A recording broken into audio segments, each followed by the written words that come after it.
duraatti akkasuma kennu jira maybe namni ture dhufuun ni mara inshallah namoonni tokko si barreessu duratti warri karaa Facebook illee yaada kan kee adda barbaannaa yeroo garii taasise namoota dhiisurri jettanii Facebook adda isin baata warri karaa page kuni yaada dheeraa naasa osoo fedhanii maaliif namni hedduu rikoordi godhanii waan gara namootatti erganiif dhaamsi warri baadiyyaa warri gartee ijoolleen quraana qaraan bakkoota adda addaa hayyoon akkasuma raayyaa ittisa biyyaa namoota oduu gabaabduu adda barbaadantu jiranii keessaa manguddoo jechuun warri gara baadiyyaa argaman na hogayee jira yaadni keessan gara hedduun jechuudha. Inshallah adda isinii baasa warri karaa peejiidhaa warra biraa taate sa'aatii sirreeffadhee keessummaa waan qabu walii isinii hidhee akka duratti deebisa. Kanaaf jaala kiyyaa nasiifu ulfaadhu galatu yaada bareedaa kennan warra waa sodaachisuu jedhe. Leenca kee dhageettaa? Ijiptiin namni nama sodaachisuu jiraatu gowwaan isa caalu hin jiru. Addunyaa kanarra maaliif? Ijipti akkuma teetti fixxee jirta. Jettaayyuu beekaadhaa dubbatti ulfaadhu galatu. Ijipti takka loltee Itoophiyaa dhiis.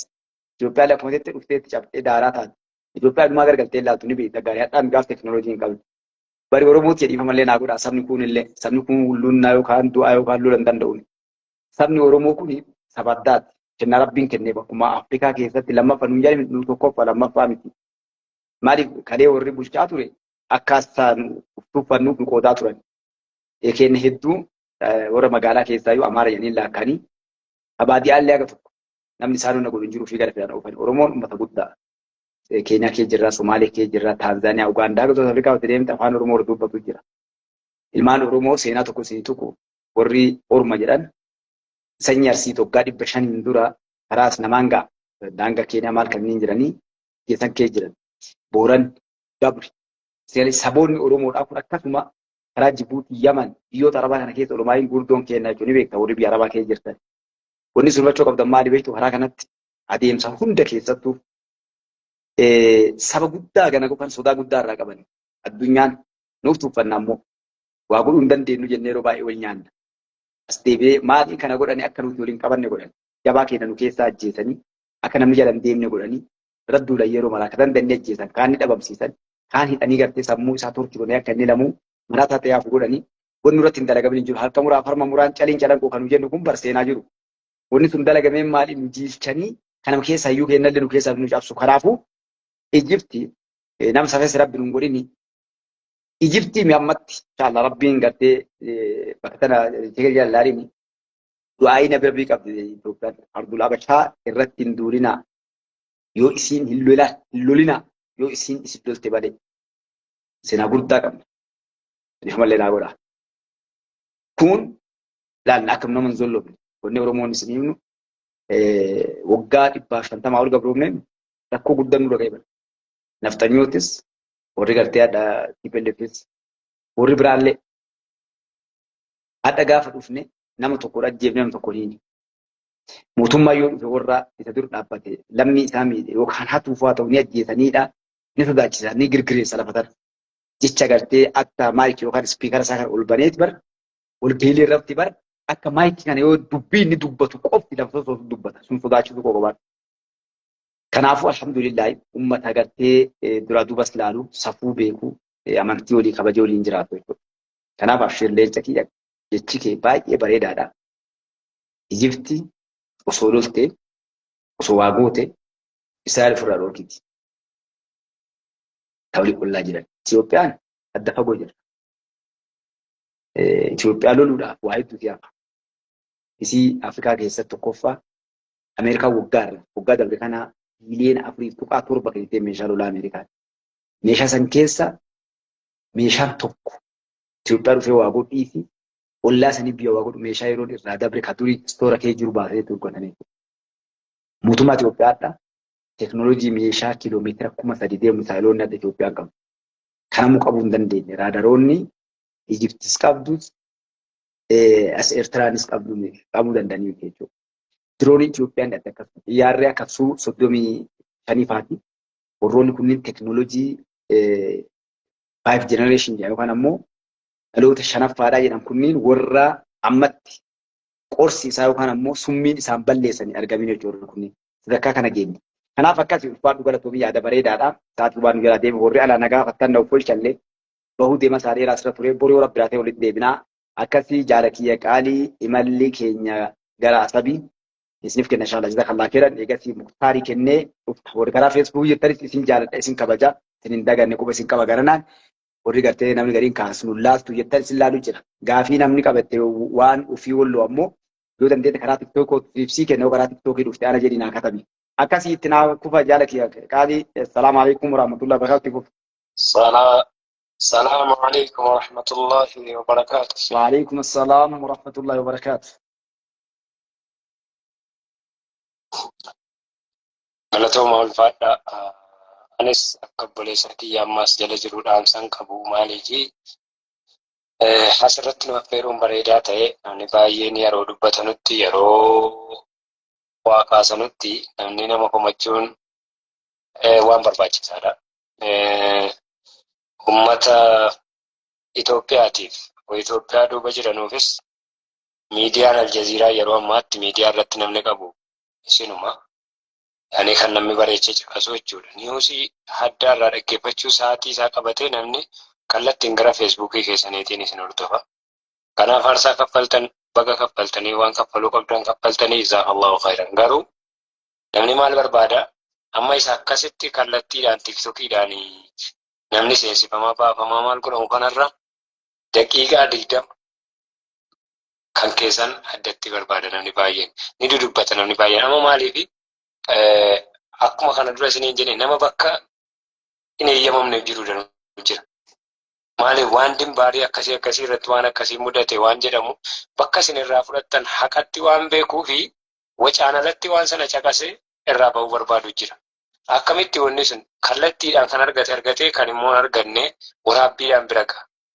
Isa kanaaf tiktookiin bareeduma ta'ee hordofamuu bareeda garuu dhiifama wajjin jaal Mustafaa Jaarraa yeroo feesbuukaa ofumaa keessanii niwisii waan jiru ummata dabarsaan isiniin jedhaa galatooma garuu isa kana akkasuma takka waa yaada obboleessa kiyyaa deeggaruuf hin jedhe waan kana nama hin dubbatas namni garuu isinirraa obsuu hin danda'u isin dhaggeeffachuu maaliifi nama waggaa 5, 6, 7 waan dhugaa isinirraa argatee waan dhugaa walii dabarsee ittiin kijibneedha.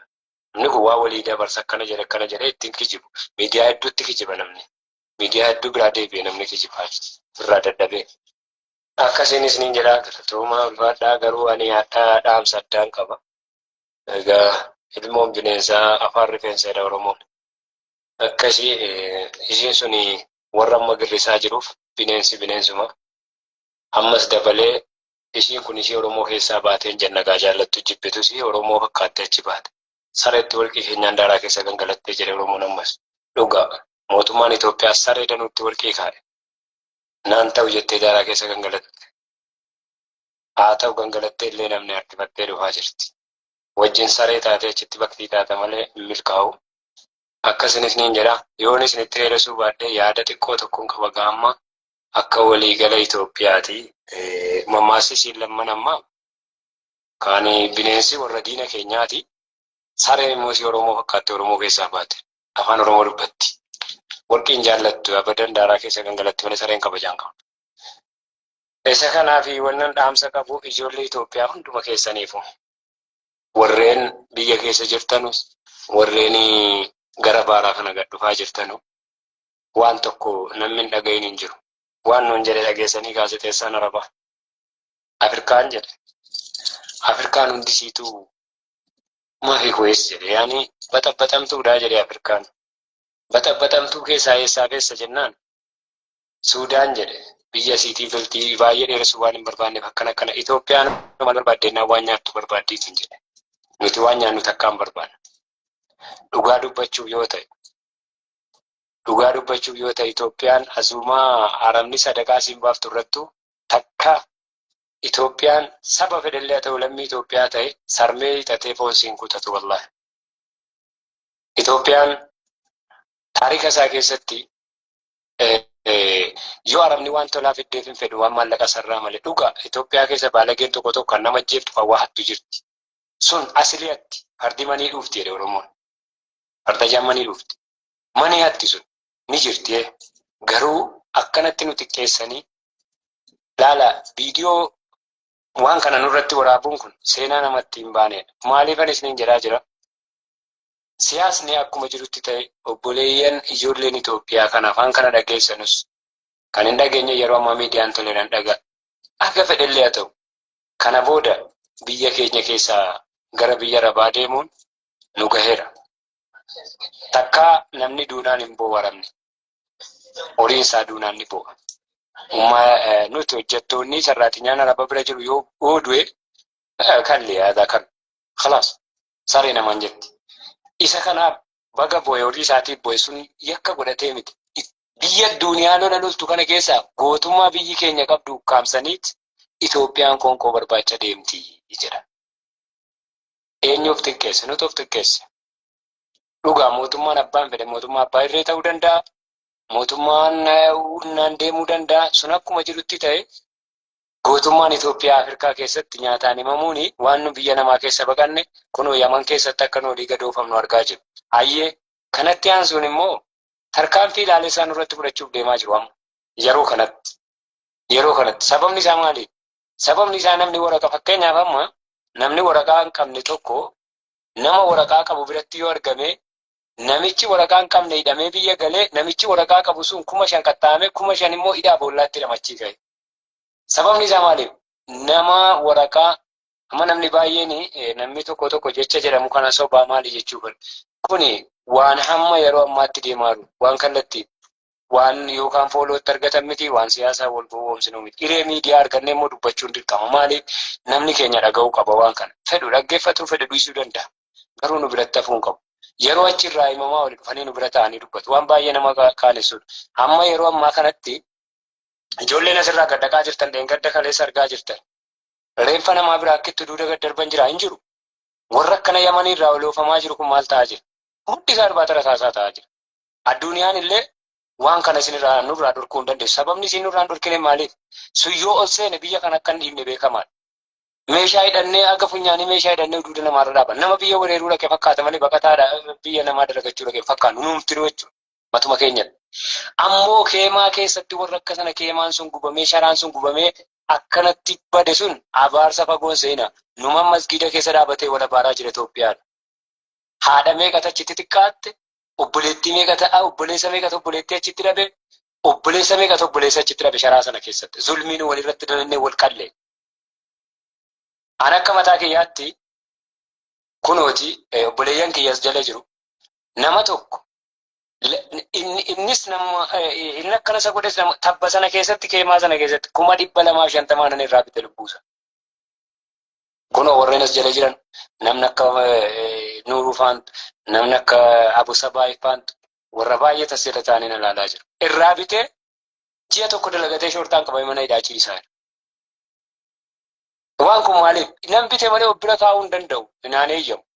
Wantichi eenyuun irraan bite? Nama afaan Oromoo dubbatu irraan bite. Isa kanaafuu keemaan suni alhamdulillaahi baga rabbiin ibiddatti qabsiise.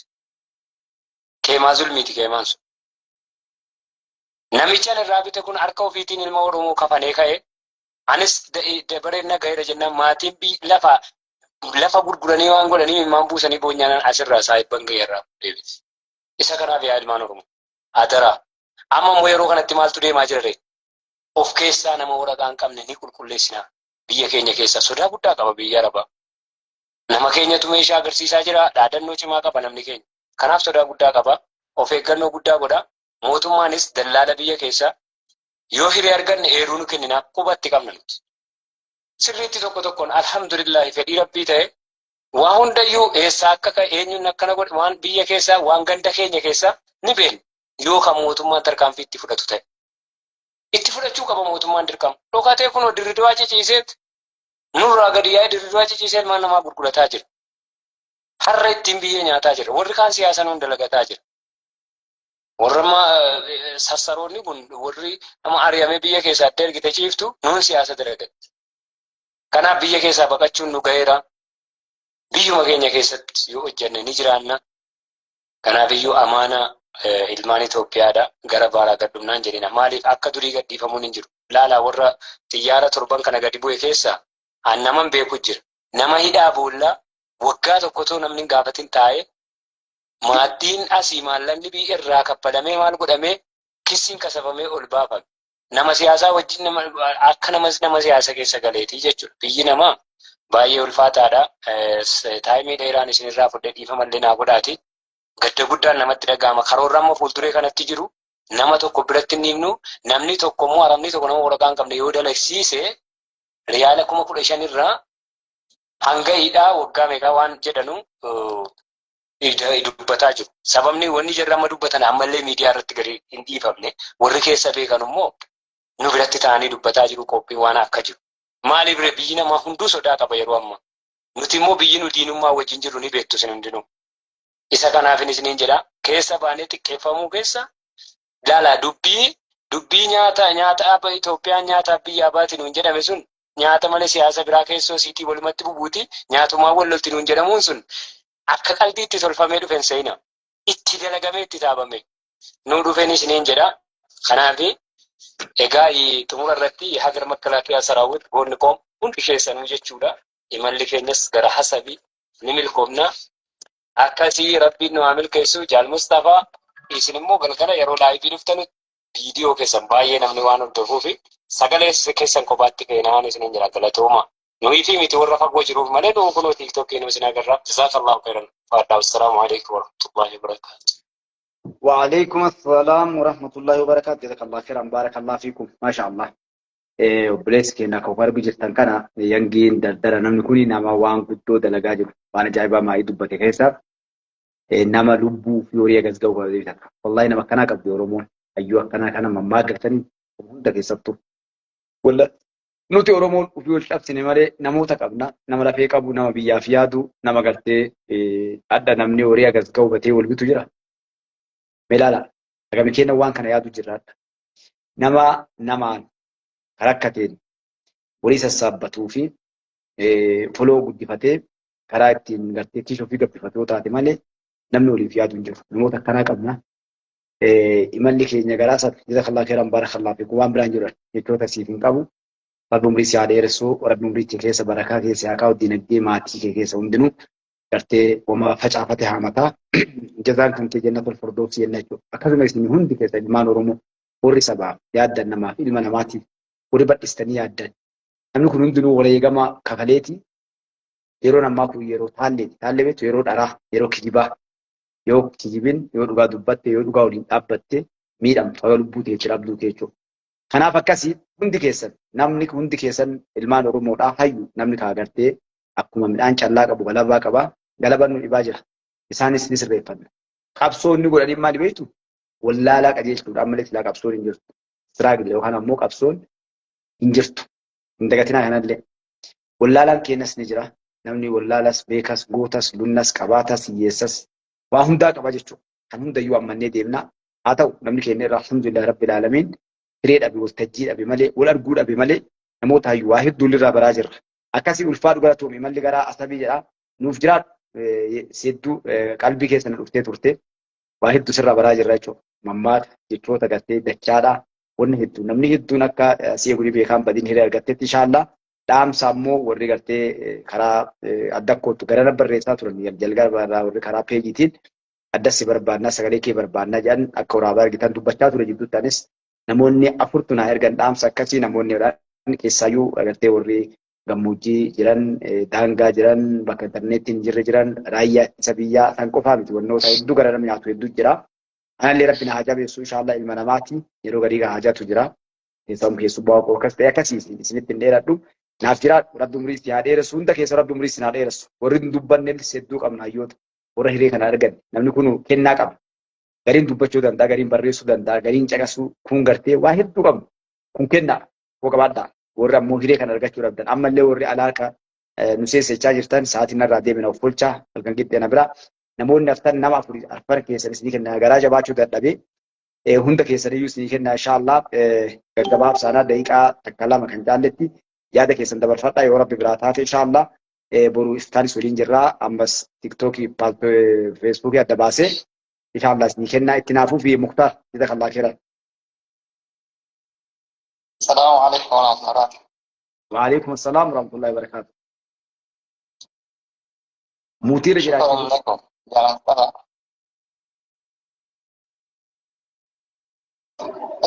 Anatti إدي فردها أنا تا صديق شكرا والله بريتي نجالتا هي نجالتا ربي مريك سلام من نجلا أدرس اللهم تأول أمركم وأحسن عملكم أنا صديق لما هم نجلا ربته أتوقعت إن قفت أنا أنا قررت نجلا على أمر صديق أنا تتفيل لي هارم بندي كان درا أمر لفيس مكاس نرد فا يوهل كان يجي بيا نجي فدا nama kadubbato sabo keke takule nagar nda kun taba karta kono mo hinda han le dei barbada warra amal le tira ummata kenya ta amal le dan ko ba warra amal le europa ta yi akma bi wata arba ta yi mala abu si amal le tira ummata kenya wal tinake ummata ajis ko wala gajis arsi ajis ummata bi arabati falyattaqullah والرحمة اللي يجرى بسلاته مع الأكيد من اللي يجرى والله الرقصم وياك أمس الرقصم ده الدنيا اللي الرقصم لأن ما اللي يجرى أمتا ما اللي وفي تيزار أمتا بيارباتي كسوة ما اللي سوري كسان نجرى أوروبا نجرى أمريكا نجرى يجرى ما لك تقول أمتا كينيا أبوتي كينيا ولا الكيسا وركنا ربي هنصدق أتلي أما اللي جانا تتنمر عمق بدوان كان إني لما فهمه والرحمة اللي أنا يوتا أيضا هايوتا يجوني نما بيا كبسا ما لنا بيت كبساو هايوتا نما بيو في كبسا نما بيو في جالن نما نجم أنا ما كي يتأكد رسالة نما نمي لبرتو بيا ربا ليرا أم بيا في يا فمن اللي ترى أرسا كفلا سلام ننرا يا سبي يا رسول نما والرحمة اللي ترى بسنا كي تاي بدأ كي تاي بيو في كبسا وشروه بياناتي ورحمة اللي ترى يا سبي يا كنيا كيف جر مثلا كلبوت جالنا ورحمة اللي كنت كيف اللي يرانو دبتو سلفا مو ورحمة اللي شاني بدأ تاي قبل ما تقبل تاجيس أماري تيلامي قافيته والله كيات قافيته سني نتوقع كم قبل ما تقبل تاجيس هذيك أما مثلا أنا أبغى قبل ما وجه سودا وموت ما سيران مثلا أكون هرجعت ولا جت نامي كتوما كتوما أما اللي شبه كون تبى قبل ما تجي أما اللي ولا جيس مالي لولو لولو موتوما يا قومو قتاغلا نو وللولو قتاغلا اسن متو ولا جيثارا قتاغلا كدامتي نرغاتن بارلا مارت بكونت والله كم بايغا متى يكيتي ورحم اللي شابو دان صاحب ورحم اللي يا ربا كوفي جولك نعمل دان فداما ان ارفادا مالك يرو أما اللي شنو من عبانتي يرو بي ربا فهمتي اكو هرغاتن ميديارتس بيو ترى أما لا بيو سوريا أما اللي كنا هم بحالي ورا أما اللي كده إقامة كونه شوفه ورا يوم كونه وكيسة ترى نبان إن كأسا ولا وجا لموس تكو غير كده ورا كان اللي أما اللي كده دانسون ودانتني كسر أما اللي كده رايت سبيات اللي بايت نيبو دانسون أما اللي أمني هنا أنا اللي بايت ناس نيجا يروح بيا الكنيسة بيا رجع فدا يرى مهمين أما اللي كده ورا كراتيس بكاتلا Proyecto Tokyo nagifata wante nagifata warra nama jeso mala amu se kana le amta amtu ada famo obole warra malle chuda bosna tare malle obole yan sai ajjeso le ka kana le amta amtu warra raya ta biya al araf le tam fadam tam tani sada famo warra sina malle de garu es se warra hakara jiru maaki arafsa warra komenti amalle araf sanu komenti le والله نجرت عيد بسانين ورثنا رسول الله ونلي رب صلاة نما قام الرجل نرثنا فليتقوا الله بلين أن كما أمسك السلام عليكم ورحمة الله وبركاته ما شاء الله جزاك الله خيرا بارك الله فيكم دعاء من دكتنا كان أمني طالب العلم قرتني دعاء إنساني مقبول والله خيري نمن رب بايسنين تسكا نمو جياد قودتيتي تيم الرب داكا وركرا سياسة بهيكوني ربين نعاتك سمالي Ataalee hedduu dongora hedduu qabna. Masha Allah yaada bareedaa, ilchaataa, dhaamsa gaarii eegartanii dabarsitanii uffadhaa galatooma. Kabraa jedhu badina maaliif namoonni dhugaadhaa yeroo baay'ee mattattaafanna. Walillee qabu haa ta'u ammoo yeroo emotion yookaan ammoo nu buttutu jira. Namnummaan anis as gubbaa dhufee lubbuu kiyya tana yeroo zollomutu jira jechuudha. Maaliif wanni arganiif wanni dhageenyu wanni keessa sabni keenya as dabre diina saraataa qaba maraataan jedhan namni rakkoo keessa dabre wareegama keessa dabre waan sabni isaa keessa dabre beeku yeroo garii jecha akkuma isin jettan kana barruu namaa jecha namaa gocha namaa yoo ilaalan nama butaa jechuudha ilma namaati. Namni kun ilmi namaa qooda sheexanaa qaba ni butamaa jechuudha. Kanaaf du'aayi nu godhaa naa du'aayi naa godhaa hundi keessa namni dhageettan namni dhaga'u jirtan jechuudha. Maaliif irra guddaa namni yeroo haasaa dheerate yeroo deddeebi'ee jedhee ni kata'a. Gadee kaa rabbiin quluuba namaa laala ammoo waan namni jedheef gabricha isaa jechuudha. Wanni as gubbaa dhufnuuf namni birrii naa kafalu mootummaanis jechuudha. Dhuunfaallee hin jiru. Fi kiyyaa yeroo kiyyaallee mallaa kiyyaallee haga maatii kiyyaan baatu jechuudha. Wareegama kafalee bakka fedhe yoo jiraadhe namoota hedduu guyyaa tokko rifadhe baay'ee karaa kanaa namni yoo suuda argaa jirtan korsa kee jiraachuu ni malanii waggaa afur akka taana fakkaate namas kee jiru jira nama sadii afur yoo ba'uu baatan argee ture. Jekolee san keessaa jechuudha olumaayii. Beeyti rabbi jala teennee si caqasna guyyaa tokko ture. Guyyaa tokko hafee guyyaa lammataa ture. Akkuma amma jettan kana oduu duraa san gartee sirraa dhaga'u maaltu jira jennee guyyaa kana xiqqoo isii anu go'aare. Bada namni caqasu hunduruu yommuu inni jala deemamoo akkanumaan iyyamoo namni waan ani iyyuuf kana hubatee na caqafteera jedhee jechuudha. Yeroo garii sooshaal miidiyaa kana gubbaa inni deemu namtu baachisa. Nalolee nama sheekaatiin awlalii jennaanii rifadhee maal balleessin sirreeffadhaa jedhee. Barbeeyti rabbi dhandhee bakka namni jamaan salaatu jennee yeroo san oduu sirraa baatu dhufu ka deebinee yeroo bira caqasuu dandeenyus jiru isii san sirraa dhaga'u osoo teenyu salaatanii dilii guddoo keessa dabarra nam 34 naan jedhi 7 naan jedhi beeku rifaatu yeroo san gairraa jechuudha.